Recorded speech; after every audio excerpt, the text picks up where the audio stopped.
Hati tenang cocok untuk tamasya. Tamasya bahagia bersama sahabat.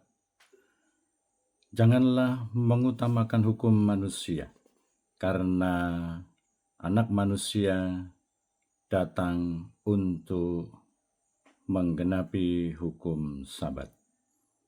Saya Pastor Petrus Suharjono SC menghaturkan kepada Anda sekalian salam kasih hati kudus Yesus dan berkat Allah yang Maha Kuasa dalam nama Bapa dan Putra dan Roh Kudus. Amin. Pada kesempatan ini bersama-sama kita akan mendengarkan dan sekaligus merenungkan bacaan Injil dari Injil Lukas bab 6 ayat 1 sampai 5. Bacaan Injil ini juga menjadi bahan permenungan kita dalam perayaan Ekaristi Hari Biasa Pekan Biasa ke-22, Sabtu 6 September 2025. Pada suatu hari Sabat, Yesus dan murid-muridnya berjalan di ladang gandum. Para murid memetik bulir-bulir gandum, mengisarnya dengan tangan, lalu memakannya. Tetapi beberapa orang Farisi berkata, "Mengapa kalian melakukan sesuatu yang tidak diperbolehkan pada hari Sabat?" Maka Yesus menjawab, "Tidakkah kalian baca apa yang dilakukan Daud ketika ia dan para pengikutnya lapar? Ia masuk ke dalam rumah Allah dan mengambil roti sajian. Roti itu dimakannya dan diberikannya kepada para pengikutnya. Padahal roti itu tidak boleh dimakan kecuali oleh para imam." Dan Yesus berkata lagi, "Anak manusia adalah Tuhan atas hari Sabat." Demikianlah sabda Tuhan. Terpujilah Kristus. Saudara-saudari yang terkasih, selamat pagi. Bagaimana kabar Anda hari ini? Semoga selalu sehat, berbahagia, bersukacita, bergembira, dan senantiasa merasakan kasih Tuhan yang luar biasa dalam kehidupan kita. Semoga Anda sekalian, kita semua tetap setia dan tekun saling mendukung dan mendoakan satu sama lain, supaya kita diteguhkan dalam iman kita, dikokohkan dalam harapan kita, dan dikobarkan dalam kasih kita kepada Allah dan juga kepada sesama. Kita berdoa untuk mereka yang tua, yang lansia, yang sakit. Kita berdoa untuk mereka yang masih kecil, yang masih dalam masa pertumbuhan. Kita berdoa untuk mereka yang masih di bangku pendidikan. Kita juga berdoa untuk mereka yang sudah selesai sekolah dan sedang mencari pekerjaan dan teman hidup yang tepat. Kita berdoa untuk mereka yang terus aktif ambil bagian dalam kegiatan pelayanan pastoral untuk kemuliaan Tuhan dan keselamatan sesama. Kita berdoa untuk mereka pribadi-pribadi dan keluarga-keluarga yang menghadapi persoalan-persoalan di dalam pribadi dan juga keluarga mereka.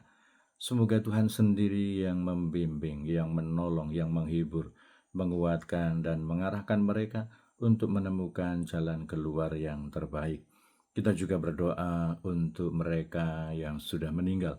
Semoga berbahagia bersama dengan para kudus di surga. Dan kita juga tetap terus berdoa untuk segenap panitia tabisan imam Keuskupan Timika.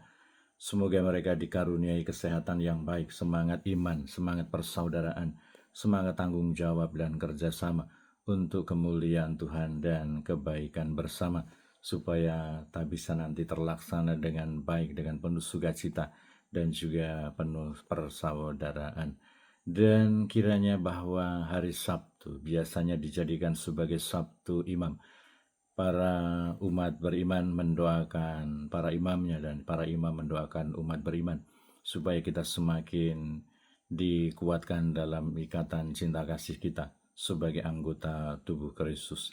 Dan kiranya penegasan Yesus yang disampaikan kepada ahli-ahli Taurat, kepada orang-orang Farisi yang memprotes tindakan para murid, Yesus mengatakan anak manusia adalah Tuhan atas hari Sabat.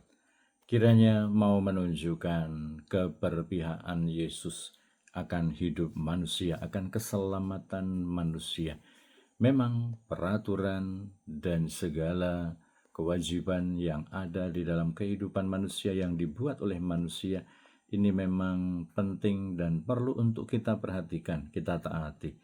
Tetapi semoga kita tetap memiliki belas kasih, kita tetap memiliki kebijaksanaan untuk bagaimana berpihak kepada keselamatan dan kehidupan manusia. Semoga di tengah-tengah ketaatan dan kepatuhan kepada hukum, kepada peraturan, kita tetap memelihara hati yang baik. Tetap ada belas kasih, tetap ada permaafan, tetap ada pengampunan. Bukan berarti bahwa kita boleh-boleh saja melanggar aturan, tetapi semoga kita tekun dan teguh untuk mengedepankan kepatuhan, ketaatan kepada aturan, tetapi juga tetap ada belas kasih. Hati kita tetap dikuasai oleh kebaikan hati, hati kita dikuasai oleh kebijaksanaan, sehingga kita mampu untuk menyikapi situasi, keadaan, atau bahkan mungkin dalam bahasa negatif kita katakan menyikapi kasus-kasus dan juga kerumitan persoalan kehidupan berkaitan dengan hukum dan belas kasih. Kadang-kadang terjadi tawar-menawar, tarik-menarik antara melaksanakan hukum secara lurus atau kadang-kadang perlu ada tawar-menawar karena berkaitan dengan soal kebaikan, keselamatan, dan juga semangat cinta kasih yang ada di dalam kehidupan kita. Semoga kita senantiasa bertumbuh berkembang di dalam kehidupan spiritual kita, di dalam kehidupan rohani kita, di dalam permenungan kita akan semangat kepatuhan dan ketaatan, di dalam semangat belas kasih, semangat pengampunan, dan juga kebaikan hati. Kita sebagai para pengikut Tuhan Yesus Kristus, semoga bertumbuh menjadi pribadi-pribadi yang patuh dan taat kepada hukum dan aturan, dan semoga kita juga bertumbuh berkembang secara holistik dalam kebaikan, dalam kebijaksanaan, dalam cinta kasih kepada Allah dan juga kepada sesama. Berkat Allah yang Maha Kuasa, dalam nama Bapa dan Putra dan Roh Kudus. Amin.